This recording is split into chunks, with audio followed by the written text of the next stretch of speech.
Hey friends, welcome to Ascending Thoughts. Hope you all are doing good.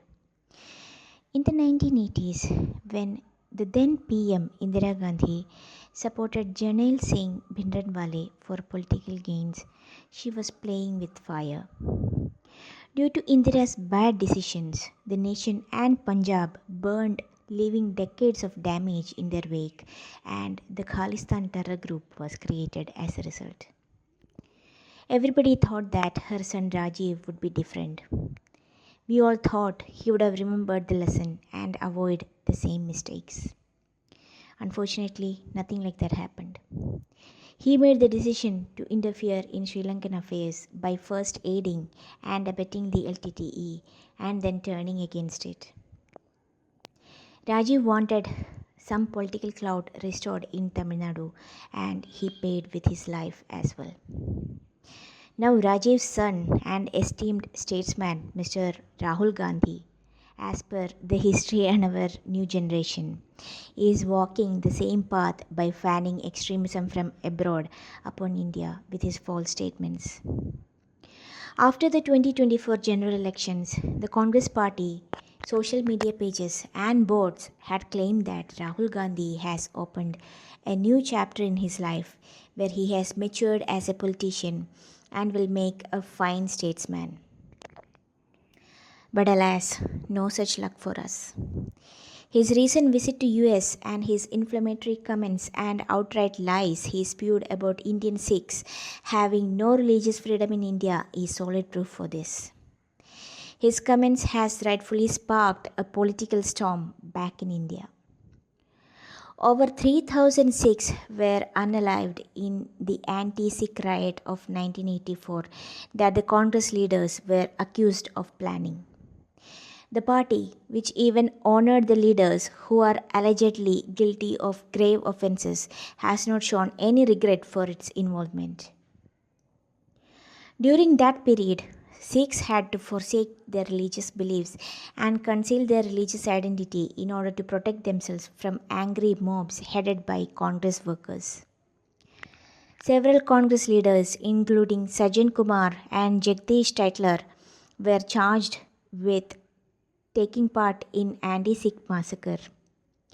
Despite serious accusations against Sajjan Kumar, Congress gave him a ticket to run in the 1991 elections, which he won. He again ran in 2004 and won again as well.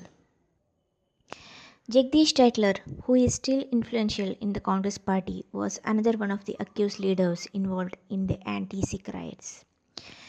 Jasbir Singh, one of the witnesses, told the Nanavati Commission that on November 3, 1984, he had witnessed and heard Tytler chastising Congress workers for not diligently carrying out his nefarious instructions. He also said that Tytler was disappointed that in comparison to East Delhi and Outer Delhi, there have been very less unaliving of Sikhs in his area, and that given his promise of widespread mob violence against Sikhs, it would be hard for him to make a claim in the party's future. He had informed that they had betrayed him. The Congress party refrained from taking any action against Tytler or Sajjan Kumar in spite of incriminating testimonies against them. He continued to be a pillar of the Delhi branch, and Tytler regularly shows up for meeting and offering his thoughts on important issues. The Congress party then issued Tytler with electoral tickets and appointed him as the Union Minister of Civil Aviation and then the head of Labour Department. He had run and won in 2004 elections as well. Tytler was recently spotted in December 2022 at a meeting of the Congress party regarding the Bharat Jodo Yatra preparations. The Congress party's dark history of mob violence against Sikhs should have been known to Mr. Gandhi before he included law-abiding Sikhs in his propaganda campaign.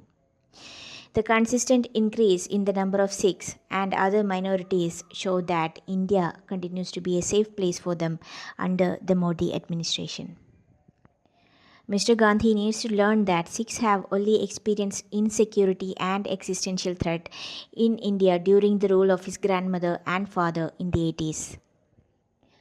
After making the inflammatory statement, everybody is left wondering. Will Rahul Gandhi ever apologize for the horrors his family and his party inflicted upon the Sikhs during Indira Gandhi's Operation Blue Star? Will he offer an apology for brutalizing of Sikhs that ensued after Mrs. Gandhi's violent end, primarily in Delhi? Will he denounce his father's words, who had implied that such heinous acts of violence were somehow acceptable for a democratic country founded on the rule of law? Will he condemn Rajiv Gandhi's notorious quote when he declared, when a big tree falls, the ground is bound to shake, following the anti-Sikh atrocities? We all know that the answer is a big no, as accountability and Rahul Gandhi cannot exist on the same mortal plane. Mr. Gandhi needs to address the real questions raised by the fact that Khalistani extremists have praised his words and is now using him against India and Indians. Rahul cannot brush them off as his advisor, the ever-inflammatory Sam Pitroda, attempted when he callously said the phrase, "Hua to hua," meaning what is done, in reference to the mob violence against Sikhs. Rahul should learn a thing or two about how to behave in a foreign country from Dr. Shashi Tharoor. Tharoor, being an intelligent man, easily thwarts efforts by vested foreign interests to shame India as a whole. He rightfully calls out policies by Modi government that doesn't work, but remains respectful to India and Indians as well as the Indian institutions, unlike Rahul Gandhi. While Indians are cursed with the Gandhi clan helming the Congress party, brilliant leaders like Tharoor is getting wasted in the sidelines. It is insulting to Tharoor to be even remotely linked to somebody like Rahul Gandhi. Unfortunately for us Indians, our leader of the opposition, the so-called 54-year-old youth, remained perpetually immature, morally bankrupt, and a useful idiot in the hands of India's enemies, just like his previous self. Remember, he signed an MOU with CCP in 2008, and he recently held up a red cover Indian constitution reminding everyone about the Red Book of CCP. Anyone aware of history will know that what Rahul was trying to do, as Indian constitution has black, blue and golden color on its covers and never red. Rahul is also trying to start a caste war in India by crying for caste census, while the country needs a skill census in reality. He is aware that the corrupt media will not investigate his own caste, his family's horrible history, or their role in keeping the Indians impoverished and powerless. He knows that media will cover for him, as he is the dynast and they cannot tolerate a former chaiwala like Narendra Modi rising in life and politics. Rahul Gandhi is the cornerstone of the communist ecosystem to carry out their ongoing attack on Indians. The wealthy anarchists such as Soros, Gates or Ford, the Western academia and the op-ed pages in publications like New York Times and Washington Post has done nothing to prop up Kejriwal. They have already lost money on Arvind Kejriwal and won't write off Rahul Gandhi so easily, as he remains their only option. They will support him wholeheartedly, as a rising, economically powerful India is not part of the liberal world order that the lefties want. The contempt for Indians and India among the global elites is a public secret, and Narendra Modi came out of nowhere to pull Indians out of perpetual poverty and politically engineered misery. So, my fellow Indians, nothing has changed for us. The new Rahul Gandhi, who led Congress to a third consecutive defeat in the general election, remains the same old, dangerously clueless Rahul Gandhi. Do not let unread social media pages sway your opinions of Mr. Gandhi. Actions speak louder than propaganda after all. So, what do you guys think? Leave your opinions in the comment section.